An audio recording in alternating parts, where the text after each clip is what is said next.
오늘 우리에게 주신 하나님 말씀 사도행전 4장 1절에서 12절에 있는 말씀입니다. 네, 사도행전 4장 1절에서 12절에 있는 말씀, 제가 한 절, 여러분들 한 절 교독하도록 하겠습니다. 사도들이 백성에게 말할 때 제사장들과 성전 맡은 자와 사두개인들이 이르러 예수 안에 죽은 자의 부활이 있다고 백성을 가르치고 전함을 싫어하여 그들을 잡음에 날이 이미 저물었으므로 이튿날까지 가두었으나 말씀을 들은 사람 중에 믿는 자가 많으니 남자의 수가 약 5천이나 되었더라. 이튿날 관리들과 장로들과 서기관들이 예루살렘에 모였는데 대제사장 안나스와 가야바와 요한과 알렉산더와 및 대제사장의 문중이 다 참여하여 사도들을 가운데 세우고 묻되 너희가 무슨 권세와 누구의 이름으로 이 일을 행하였느냐. 이에 베드로가 성령이 충만하여 이르되 백성의 관리들과 장로들아, 만일 병자에게 행한 착한 일에 대하여 이 사람이 어떻게 구원을 받았느냐고 오늘 우리에게 질문한다면 너희와 모든 이스라엘 백성들은 알라. 너희가 십자가에 못 박고 하나님이 죽은 자 가운데서 살리신 나사렛 예수 그리스도의 이름으로 이 사람이 건강하게 되어 너희 앞에 섰느니라. 이 예수는 너희 건축자들의 버린 돌로서 집 모퉁이의 머릿돌이 되었느니라. 다른 이로서는 구원을 받을 수 없나니 천하 사람 중에 구원을 받을 만한 다른 이름을 우리에게 주신 일이 없음이라 하였더라. 아멘. 우리가 계속 사도행전 가지고 말씀을 보고 있습니다. 특별히 3장 같은 경우에는 이제 유명한 그 미문 앞에 있었던 안진뱅이가 기적적으로 일어나는 사건부터 일이 시작이 되죠. 그래서 그 안진뱅이가 일어나게 된 걸 보고 사람들이 막 몰려드니까 베드로가 솔로몬의 행각에서 이제 그 몰려든 이들에게 설교를 하는 장면이 3장을 차지하고 있었습니다. 지난주에는 이제 그 설교 중에 나온 이제 회개에 대해서 살펴봤죠. 설교 뒤에 몇몇 성도분들께서 회개에 대해서 애매했던 부분들이 있었는데 좀 정리가 되는 시간이었다, 그런 얘기도 들려주시더라고요. 우리가 그때 같이 살펴보면서요, 회개에 대해서 우리가 오해하고 있는 것도 몇 가지 같이 살펴봤었죠. 회개라는 행위 자체가 이 우리의 죄를 없애주는 게 아니라고 하는 거 우리가 같이 이야기했었습니다. 우리가 가지고 있는 이 죄를 없애고 해결해 주시는 건 회개라는 행위 자체가 아니라 이미 예수님께서 십자가에서 우리를 위해 죽으시고 자기 몸을 제물로 드려서 이루신 그 속죄 때문에 우리의 이 죄의 문제가 해결받을 수 있다라고도 말씀을 드렸고요. 그리고 많이들 오해하고 계시는 게 회개 기도와 회개를 같은 거라고 이렇게 생각하신다고 이야기를 했었죠. 그래서 이렇게 무릎 꿇고 눈물 콧물 쏟으면서 그 기도하는 것, 그것 자체가 회개가 아니라고요. 그럼 회개는 도대체 뭐냐? 우리의 마음과 삶이 하나님께로 돌이키는 것, 그게 회개라고요. 눈물을 흘리는 게 아니라 하나님께로 실제로 마음과 삶이 돌이키는 것. 그런데요, 그냥 돌이킬 수 있는 힘, 그 능력이 우리에게는 없다는 거죠. 그게 우리에게는 없어요. 그래서 예수님이 필요하다고요. 그 힘이 우리에게 있지 않기 때문에 예수님께서 십자가 공로로 우리의 모든 죄의 대가를 지불하셔서 우리를 향한 그 죄의 권세를 깨뜨리셨죠. 그리고 중요한 건 거기서 끝이 아니라 베드로가 계속해서 지금 전하고 있는 것처럼 그분이 다시 사셨다는 거예요. 만일 예수님이 우리의 죄의 대가를 지불하시고 그냥 그렇게 죽고 끝난 분이라면 내가 죽을 것 대신해서 내 죄값을 치르고 죽어주셨으니까 너무 감사하겠죠. 그런데 거기까지라는 거예요. 너무 감사한 그 감사의 대상은 될 수 있어도 절대로 우리가 지금 고백하는 것처럼 믿음의 대상은 될 수가 없는 거죠. 왜냐하면 이미 죽고 아무것도 못할 텐데요. 우리가 믿는 예수님은 그런 예수님 아닙니다. 오늘 이 자리에 있는 저와 여러분이 믿는 예수님은 죽고 끝난 예수님이 아닌 그 죽음에서 다시 살아나신 예수님이라는 거 믿으십니까? 아멘이시죠? 네. 이번 주에 아이들하고 이렇게 좀 아침에 이야기를 나누다가요, 갑자기 한 아이가 던진 질문 때문에 천국 가는 믿음이 도대체 뭔가, 이거를 아이들하고 좀 이야기하는 시간이 있었거든요, 그 아침에. 그래서 그 믿음이 도대체 어떤 믿음이어야 되냐, 우리가 믿음 하는데 너네도 믿음이라는 것까지는 알지 않냐, 근데 천국 가려면 어떤 믿음 갖고 있어야 되는 것 같아? 라고 물어봤더니 역시 대답을 못 하더라고요. 예. 그래서 아이들에게 먼저 아닌 것을 이야기해 줬습니다. 그 믿음은 단순히 하나님이나 예수님이 계시다는 걸 인정하는 믿음 아니다. 그래서 제가 그거를 성경의 야고보서 2장 19절 말씀을 가지고 아이들한테 얘기를 해줬거든요. 내가 하나님은 한 분이신 줄을 믿느냐? 잘하는도다. 그 다음에 뭐라고 돼 있어요?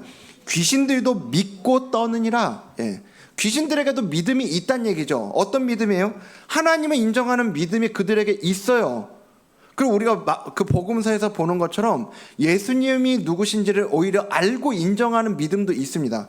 하지만 그 귀신들이 가지고 있는 믿음은 그들을 천국으로 데려가지는 못하죠. 이걸 아이들에게 먼저 얘기해 주고요. 그러면 천국 가는 믿음, 구원 얻는 믿음은 뭘까?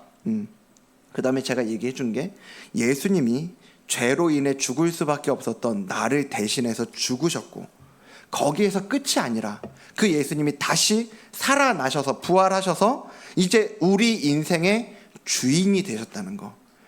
결국 이 관계의 문제죠. 예수님 그냥 인정하는 데서 끝이 아니라 그 예수님과 나와의 관계 설정이라는 거예요. 그런 믿음이어야 된다라는 걸 아이들에게 열심히 제가 얘기를 해줬습니다. 그러면서 너네가 이제는 엄마 아빠 따라서만, 엄마 아빠가 이제 신앙을 갖고 있으니까 이거 따라서만 교회 다니는 게 아니라 너네 믿음 갖고 있어야 된다고. 마침 이번 여름 수련회가 또 아이들을 기다리고 있지 않습니까? 그래서 이번 여름 수련회가 너네들한테 정말 그런 시간이 되면 좋겠다. 너네의 그 믿음을 고백하는 시간이 되면 좋겠다. 아이들에게 도전하는 시간이었습니다. 제 이야기를 진지하게 듣는 아이도 있었지만 제 이야기가 끝나자마자 아침 메뉴를 궁금해하는 아이도 있었죠. 네. 그래도 이 아이나 저 아이나 오늘 우리가 그 암송했던 그 말씀처럼요, 정말 하나님이 선물로 우리 아이들에게 믿음 주실 줄 믿습니다.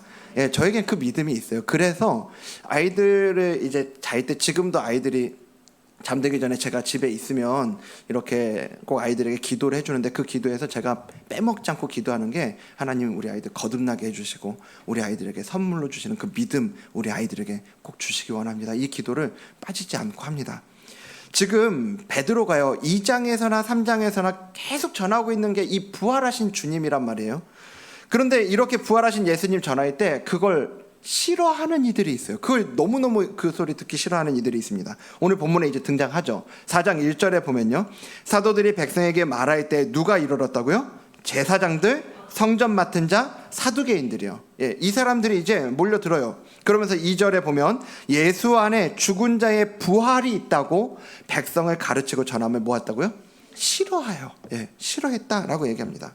여기 세 부류의 사람 이야기 나옵니다. 제사장들은 너무나 잘 아실 거고요. 성전 맡은 자는 어떤 사람이냐면, 오늘 우리식으로 이야기를 좀 쉽게 이야기하자면 치안 본부장이에요.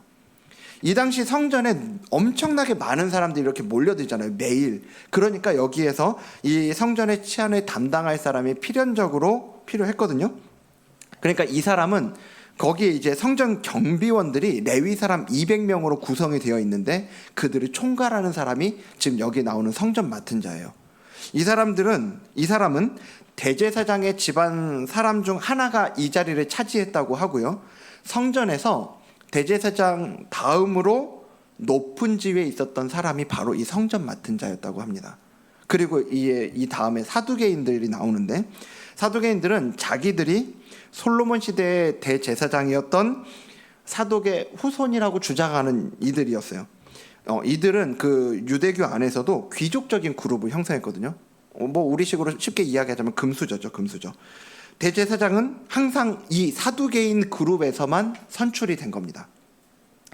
이들이 매우 물질론적인 세계관을 갖고 있었고 그 기득권과 이권을 가지고 있었던 사람들이기 때문에 그것을 보존하기 위해서 로마 정부의 정권에 매우 협조적인 이들이 이 사두개인들이었다고도 이야기하더라고요. 여기서 비롯되는 중요한 특징이 뭐냐면, 이들은 부활을 부인했다는 거예요. 부활은 없다 얘기했던 이들이라는 거죠. 그리고 결정적으로요, 불과 얼마 전에 자기가 하나님의 아들이고 메시아라고 주장했던 그분 예수님을 신성모독으로 몰아서 십자가에 못 박은 사람들이 바로 이들인 거죠. 종교 지도자들, 유대교의 지도자들이잖아요. 그런데 오늘 지금 그렇게 한 지가 얼마나 됐다고. 오늘 자기들의 영역인 이 성전에서 그 제자들이 예수님의 부활을 전하고 있는 거잖아요. 이게 뭐 곱게 보일 수가 없는 거죠. 하나님이 예수님을 다시 살리셨다? 한번 생각해 보세요.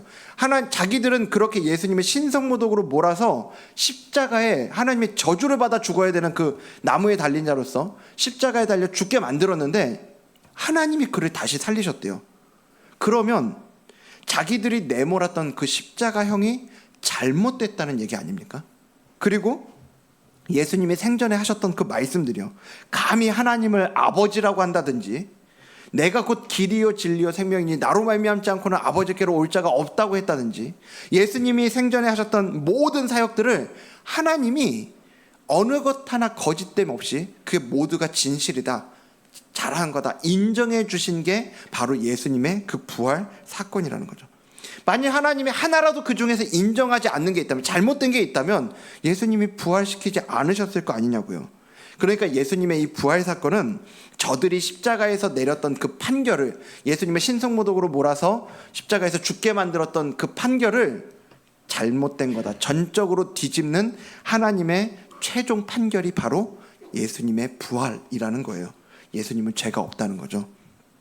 그래서 그런 부활을 전하는 이들은 받아들이질 못하는 겁니다. 그래서 4장 3절에 보면 그들을 잡음에 날이 이미 저물었으므로 이튿날까지 가두었으나 라고 얘기를 하고 있죠. 결국 사도들은 그래서 체포가 되는 거예요. 근데 재판을 열기에는 날이 이미 저물고 어두워졌기 때문에 다음 날까지 오게 넣어둡니다. 이렇게 사도들은 갇히고 복음 선포는 중단될 수밖에 없는 상황이 발생했어요. 감옥에 갇혔으니까 이제 더 이상 복음을 전할 수 없는 거 아닙니까? 그런데요, 오늘 본문의 순서가 조금 재미있습니다. 3절과 4절을, 이 순서를 좀 잘 보시면 재밌어요. 누가는 사도들이 갇힌 3절 바로 다음에 4절에서 이렇게 얘기하죠. 자, 우리 전체 같이 읽어볼까요? 시작. 말씀을 들은 사람 중에 믿는 자가 많으니 남자의 수가 약 5천이나 되었더라. 아멘. 그 하루도 채 되지 않은 설교를 통해서 5천 명이나, 그것도 남자만 5천 명이 예수님을 믿겠다고 나선 거죠. 사실 순서대로 이거 얘기해 보자면요, 지금 이 4절 말씀, 저기 보여주고 있는 4절 말씀은요, 사도들이 잡혀가기 전인 3장 끝이나 4장 1절에 나와야 될 것 같잖아요. 4장 제일 처음에 나와야 될 것 같아요. 설교했고 그리고 5천 명이 믿고 잡혀가는 이 순서. 그런데 누가는 유대 지도자들에게 사도들이 잡힌 이후의 이 이야기를 기록하고 있어요.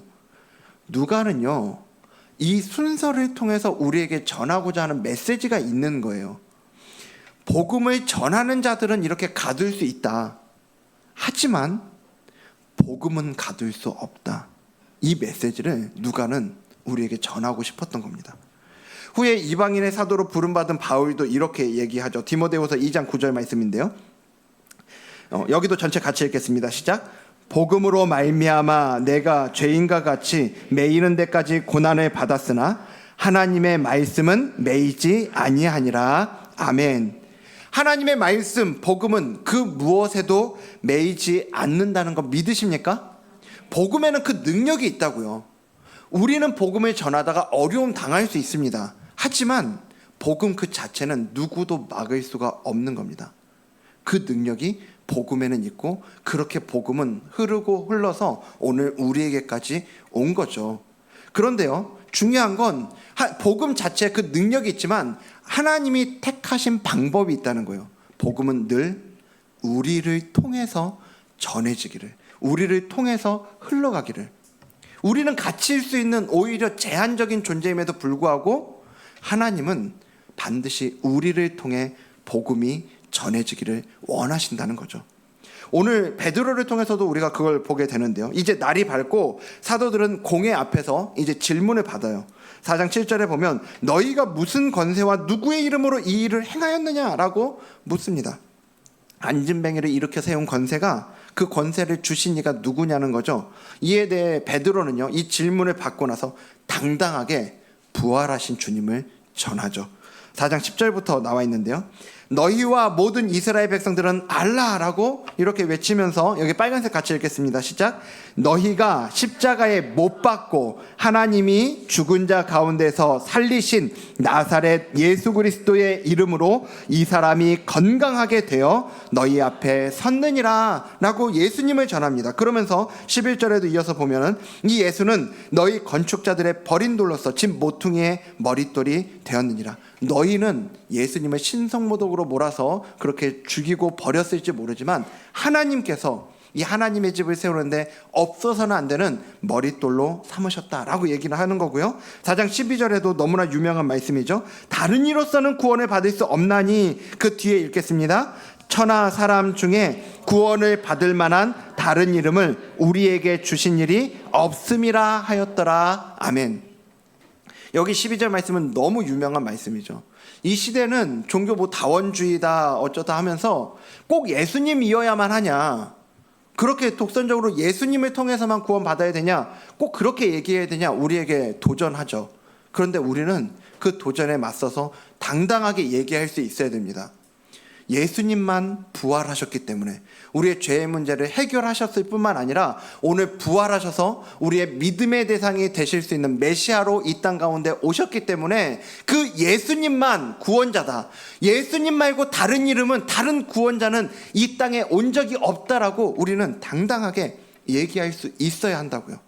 그걸 다른 이들에게도 그렇게 전해야지만 오늘 우리 자신에게도 그 복음을 늘 들려주어야 합니다.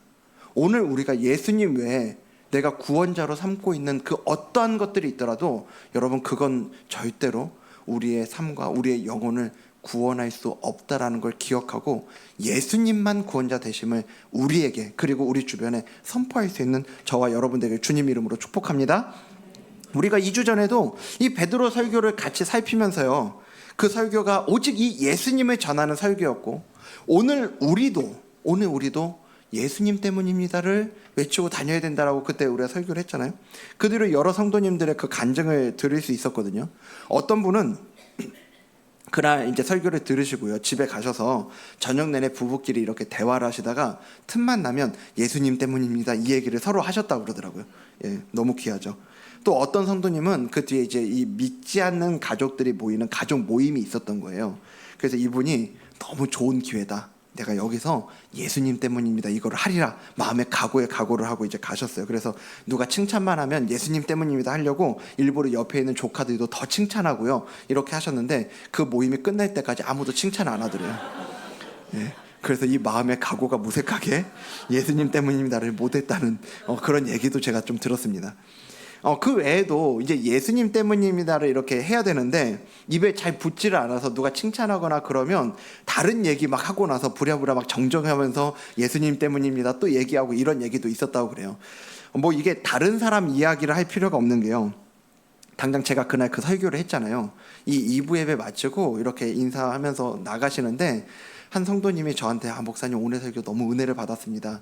그때 제가 예수님 때문입니다를 했어야 되는데 저도 모르게 제 입에서 감사합니다. 제가 그날 밤에 잠을 자려고 그러는데 계속 생각이 나더라고요. 예수님 때문입니다 해야 되는데. 네. 그러니까 여러분, 저희 설교하는 목사인데도 이게 잘 안 되는 거예요. 제가 이 말씀 드리는 거, 여러분 그러니까 잘 안 될 때 포기하지 마시라고. 이게 다 그런 겁니다. 지금까지 우리가 그렇게 하지 않고 살아왔다면 어떻게 보면 우리가 자연스럽게 그게 되지 않는 게 또 정상 아니겠습니까? 그게 더 자연스러운 거 아니겠냐고요. 은혜 받고 한번 해야지, 이거 마음 먹는다고 그냥 되는 게 아니더라는 거예요. 안 되지만 그래서 그 은혜 안에서, 하나님이 우리에게 주신 그 은혜 안에서 씨름하는 거예요. 안 되지만 한 번이라도 더 내가 그걸 고백해 보려고 애를 쓰는 거죠. 이게 우리가 싸워야 되는 믿음의 싸움인 겁니다. 그 인스타그램에 길거리 인터뷰를 통해서 그 사람이 가지고 있는 그 자신감의 근원을 이렇게 인터뷰하고 그것들을 이제 영상으로 공유하는 계정이 있더라고요. 거기에 도로시 챙이라는 한 여성의 인터뷰 영상이 게재가 됐는데 그 영상이 게재되고 일주일 만에 1200만 뷰가 이렇게 1200만 사람이 봤고요. 댓글은 5000개가 넘게 달렸다고 그래요. 한 열흘 되니까 1600만 뷰도 넘었다고 그러더라고요. 엄청난 거죠.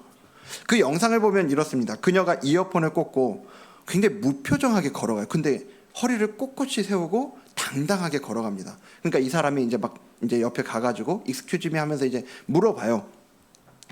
당신 정말 멋지게 걸어가는데 당신이 가지고 있는 자신감의 근원은 뭡니까? 무엇이 당신을 이렇게 자신감 있게 만듭니까? 라는 질문을 던져요. 그러니까 이분이 그때까지 무표정했는데 질문을 받더니 잠깐 생각하고 활짝 웃으면서 이렇게 이야기합니다. 지저스 크라이스트. 예. 이게요.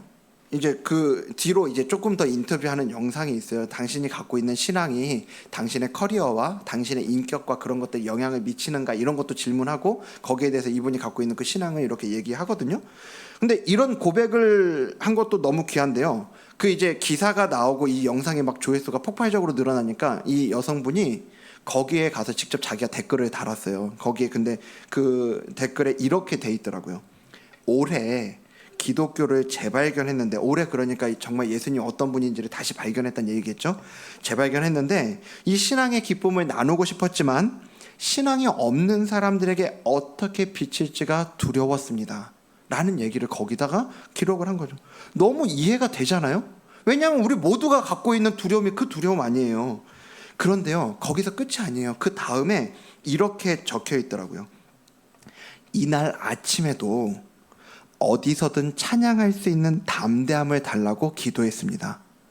그런데 바로 그날 놀랍게도 이런 기회가 생겼습니다. 우리와 똑같은 두려움이 있었던 여인이었는데 그녀는 그날 아침에 어디서든 주님을 드러낼 수 있는 담대함을 달라고 기도했고요. 그녀가 했던 인터뷰는 그녀의 기도의 응답이었던 거죠. 저는 이게 이 자리에 있는 우리 모두의 기도 제목이 되기를 간절히 소망합니다. 매일 아침에 어디서든 주님을 찬양하고 주님을 드러낼 수 있는 담대함 주시기를 기도하는 거죠. 그래서 돌아오는 한 주간이요, 이 앞으로 한 주간 우리가 살아낼 때 우리 삶 속에서 한 번이라도 내 삶의 이유가 되시는 그 예수님을 고백하고 드러내는 걸 목표로 삼는 거죠. 여러분 한 주간의 목표가 어디에 있습니까? 여러분 돌아오는 한 주간 그냥 지난 한 주간과 똑같은 삶을 살아내는 게, 무탈하게 그냥 그런 삶 살아가는 게 여러분의 목표입니까? 여러분 우리의 목표가 거기에 있으면 안 돼요. 우리가 믿는 사람으로서 우리 안에 이 생명을 주신 예수님을 아는 자로서 우리 인생의 목표가 있다면 이런 것들이 되어야 되는 거죠. 좀 우리가 그리스도인이라면 이런 걸 기대하면서 꿈꿔야 되는 겁니다. 이미 그런 삶을 꿈꾸고 기도하면서 주님을 드러내고 계신 분들은 주님이 약속하신 것 같이 더 많은 열매를 구하시고요. 혹시 아직 한 번도 또는 거의 주님을 드러낸 적이 없는 분들은요, 그 입술로 예수님을 드러낸 적이 없는 분들은 한 번을 목표로 하셨으면 좋겠어요. 돌아오는 한 주간 내가 한 번만 한다. 한 번만. 그 가정에서도 좋고요, 다락방에서도 좋고요, 어디에서든요. 여러분 근데 이 한 번이 여러분의 삶을 바꿔놓을 줄 믿습니다. 네. 이 한 번이 안 되는 거예요. 한 번이. 훈련받은 집사님들이 종종 이제 이야기를 나누다 보면 이런 얘기를 전해주세요. 그전에는 이 삶 속에서 이 복음을 전하고 주님을 드러내는 것을 그렇게까지 진지하게 고민하지 않았던 분들도요, 훈련을 받으면 과제로라도 한 번 이상, 한 번, 두 번 이 예수님을 전하게 되는 거죠. 근데 예수님을 그렇게 전하고 끝이 아니라 오히려 그렇게 예수님을 전하기 시작하면서 입술을 벌려서 직장 동료라든지 주변에 있는 분들에게 실제로 입술을 벌려서 이 복음을 전하기 시작하면서 고민이 시작되는 거예요. 어떤 고민이요? 어떻게 하면 내가 알고 있는 이 복음을 잘 전할 수 있을까를, 이분에게 들리도록 전할 수 있을까, 그때부터 고민한다는 거예요.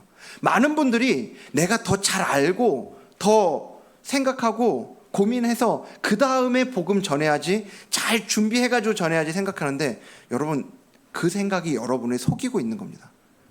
어설퍼도 먼저 여러분이 고백을 먼저 하시면 그 고백이 여러분의 삶을 이끌어갈 줄 믿습니다.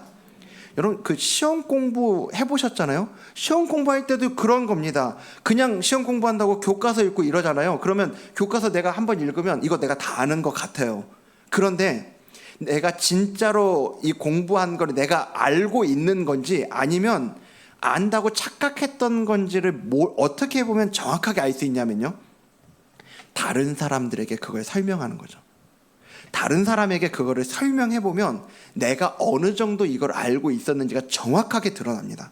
이 복음도요, 한 번이라도 직접 이렇게 전해봐야 내가 얼마나 복음을 알고 있었는가가, 내가 알고 있는 복음이 거기서 다 드러나는 거고요. 그리고 그렇게 어떻게 전할지에 대한, 그분이 들리도록 이걸 할지에 대한 고민이 시작이 된다니까요. 그래서 베드로도요, 그 교회 보내는 편지에 이렇게 기록하고 있습니다. 베드로전서 3장 15절 말씀인데요, 여긴 전체 같이 한번 읽겠습니다. 시작. 너희 속에 있는 소망에 관한 이유를 묻는 자에게는 대답할 것을 항상 온유와 두려움으로 하고. 아멘. 여기 뭐 하라고 그래요? 대답할 것을 항상 준비하라고요.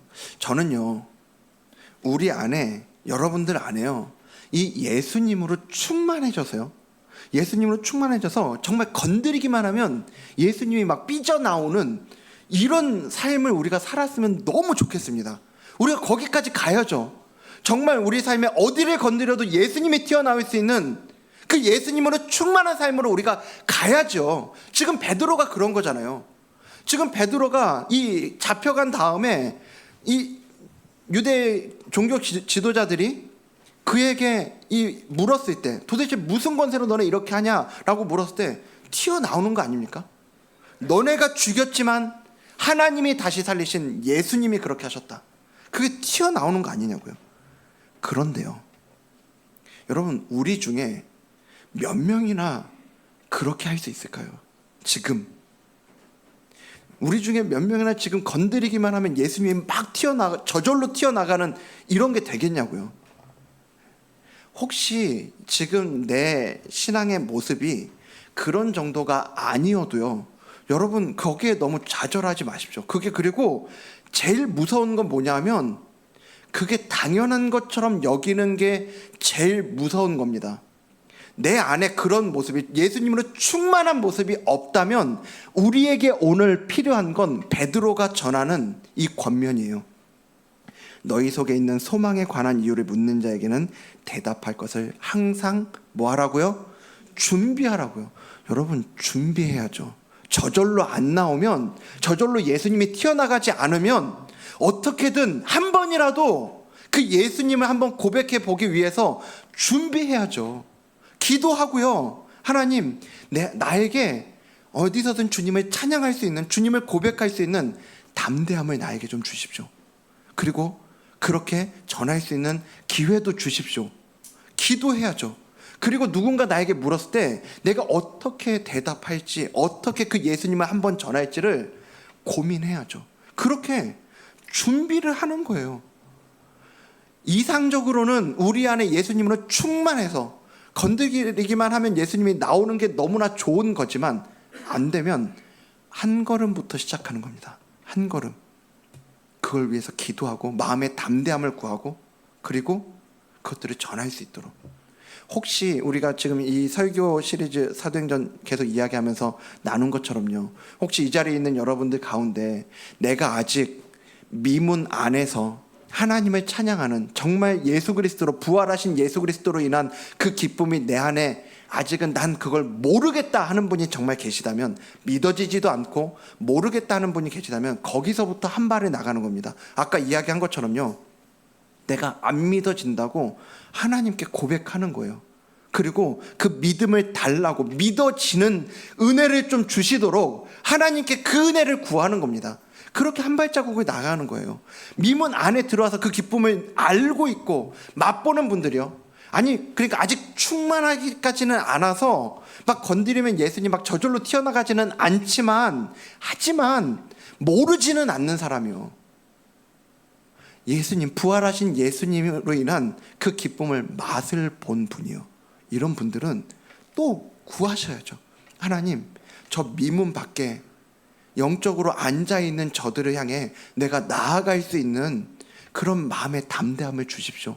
그리고 내 손을 내밀 수 있게 해주시고 그들을 끌어올릴 수 있도록, 이끌 수 있도록 그것들을 구하셔야죠. 그리고 마찬가지로 이미 나가서 그렇게 하고 계신 분들은 더 많은 열매를 구하시는 겁니다. 한 걸음씩이에요. 한 걸음씩. 절대 여러분들에게 막 걷지도 못하는데 뛰어가고 날아가라고 얘기하지 않습니다. 하지만 여러분들 신앙생활에 제일 위험한 건 뭐냐 하면 지금 이 자리 여기에서 움직일 생각을 안 하는 게 가장 위험한 거라고요.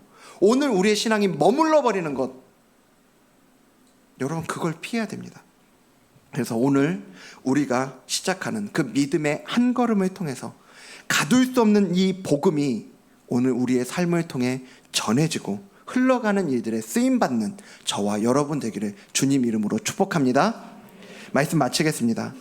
우리가 지금까지 이 베드로가 전한 이 복음 그 자체를 가지고 계속 우리가 말씀을 나눴다면요, 지금 우리가 마지막으로 좀 마무리하면서 그가 이 복음을 어디에서 전하고 있는가를 보죠. 누구 앞에서 전하고 있는가. 사도행전 4장 5절 6절인데요 제가 읽어드릴게요. 이튿날 관리들과 장로들과 서기관들이 예루살렘에 모였는데 대제사장 안나스와 가야바와 요한과 알렉산더와 및 대제사장의 문중이 다 참여하여 라고 얘기를 하고 있죠.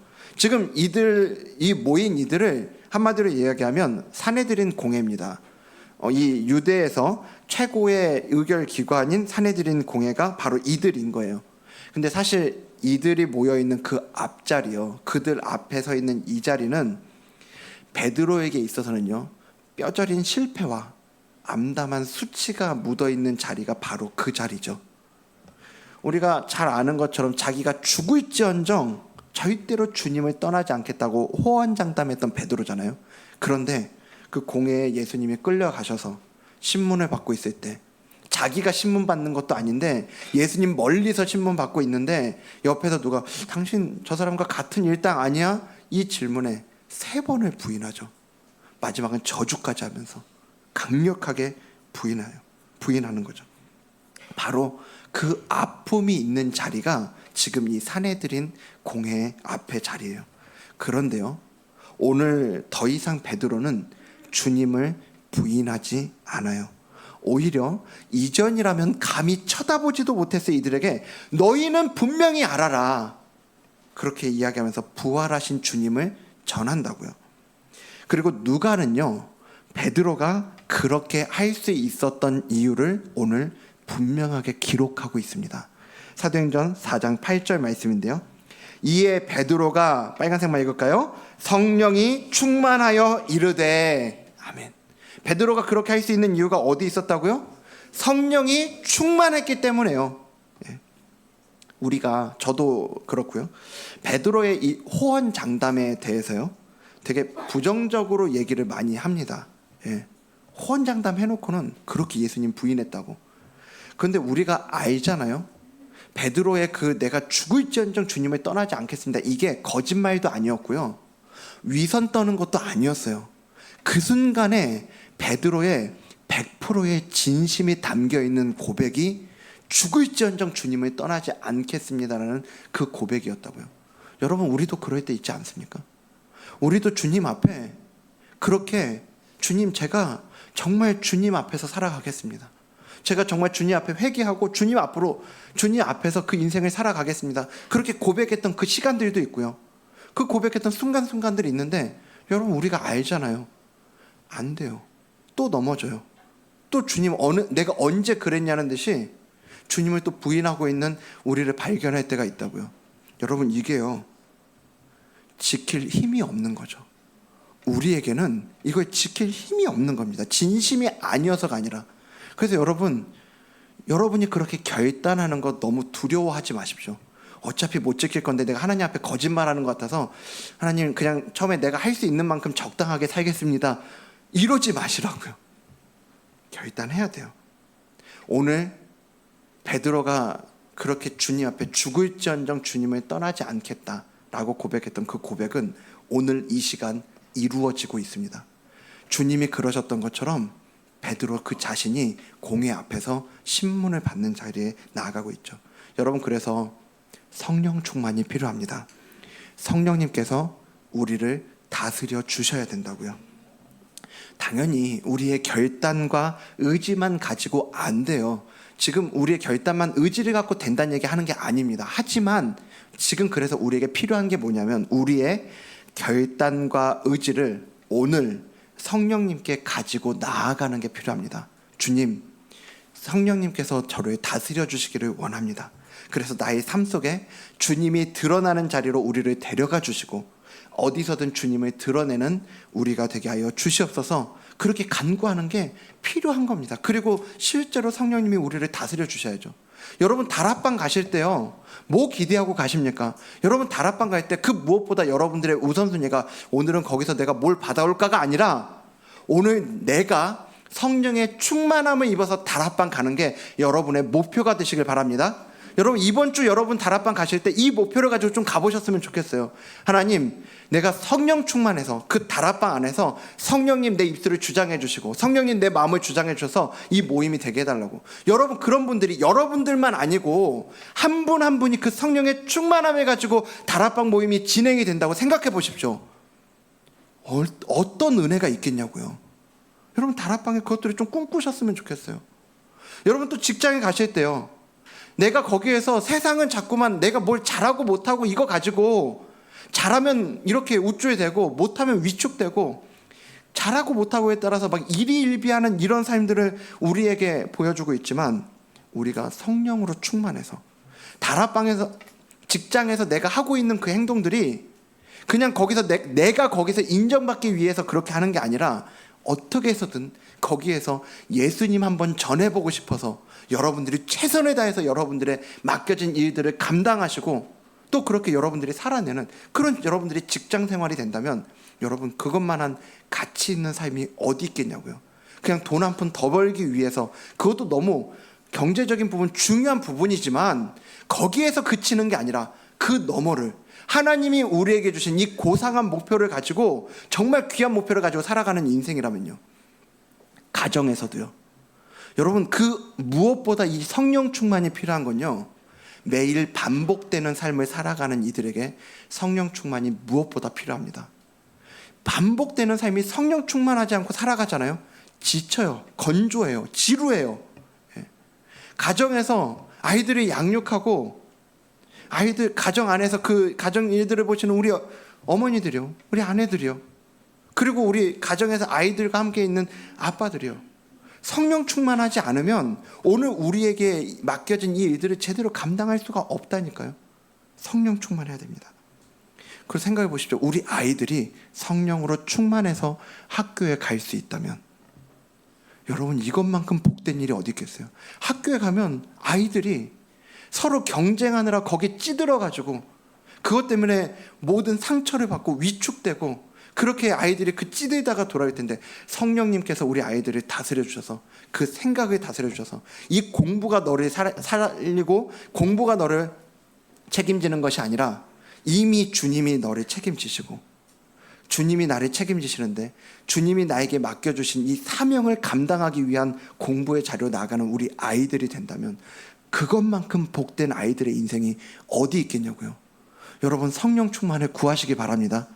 오늘 우리 자신에 대해서, 우리 배우자를 위해서, 우리 부모님들 위해서, 우리 자녀를 위해서 이 성령 충만을 구하시고 그 성령 충만한 삶을 경험하는 저와 여러분 되기를 주님 이름으로 축복합니다. 오늘 이 은혜를 구하면서 우리 함께 찬양하며 또 우리 기도의 자리로 나아가기 원하는데요. 성령이여 임하소서.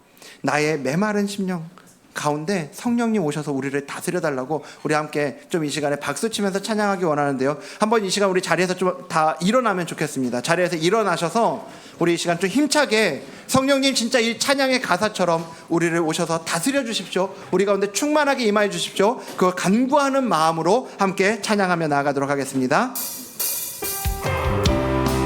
박수 치면서 찬양합니다.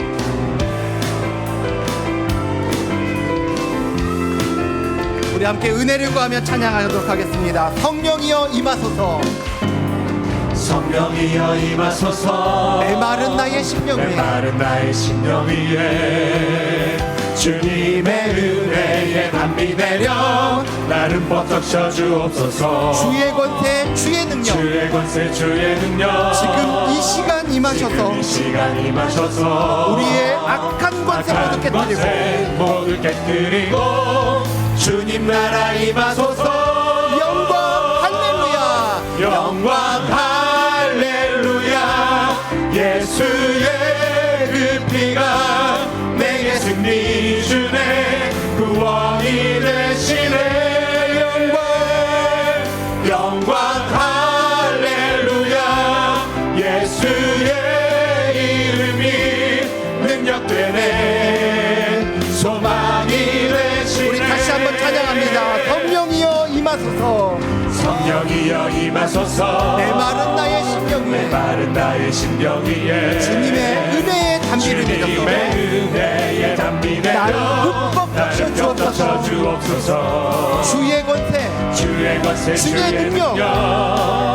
지금 이 시간 임하셔서 악한 권세 모두 깨뜨리고 주님 나라 임하소서 영광 할렐루야 영광 할렐루야 예수의 그 피가 내게 승리 주네 구원이 되시네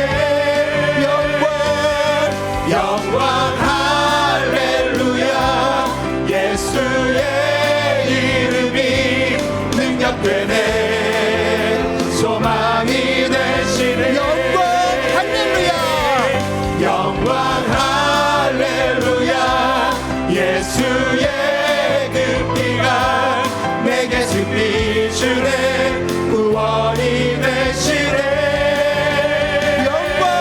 영광 할렐루야 예수의 이름이 능력되네 소망이 되시네 거룩하신 성령이여 거룩하신 성령이여 오늘 우리에게 임하여 주시옵소서 우리에게 임하소서 성령의 불로 오셔서 성령의 불로 오셔서 세상 헛된 마음 태워 주시옵소서 세상 헛된 마음 태우소서 손 들고 주를 바라이때 손 들고 주를 바랄 때 성령이여 성령이여 성령이여 성령이여 성령이여 임하소서 거룩하신 성령이여 거룩하신 성령이여 오늘 우리에게 임하여 주시옵소서 우리에게 임하소서 우리의 마음을 담아 고백합니다. 성령의 불로 오셔서 성령의 불로 오셔서 세상 헛된 마음 태워 주시옵소서 세상 헛된 마음 태우소서 손 들고 주를 바라이때 손 들고 주를 바랄 때 성령이여 성령이여 성령이여 성령이여 성령이여 손 들고 주를 바라이때 손 들고 주를 바랄 때 성령이여 성령이여 성령님 오시길 원합니다. 성령이여 임하소서 아멘. 우리 가운데 오신 성령님께 감사한 마음으로 박수하도록 하겠습니다. 이 시간 우리 같이 기도하겠습니다. 오늘 우리가 이 시간 같이 기도할 때요, 방금 우리가 말씀으로 나눈 것처럼 또 찬양으로 간구했던 것처럼 하나님, 이 한 주간의 삶이 성령 충만한 삶이 되기를 원합니다. 주님, 정말 나의 삶을 다스려 주십시오. 나의 입술을, 나의 행동을 내가 가는 그 곳곳마다 주님 다스려 주시는 걸 경험케 하시고 그 주님을 고백할 수 있는 우리의 삶이 되게 해달라고, 우리 한 주간 그 고상한 목표를 가지고 살아가는 우리의 삶이 되기 원하는 마음으로 우리 시간 성령 충만을 구하며 한번 주님 한번 부르짖고 기도하도록 하겠습니다. 주여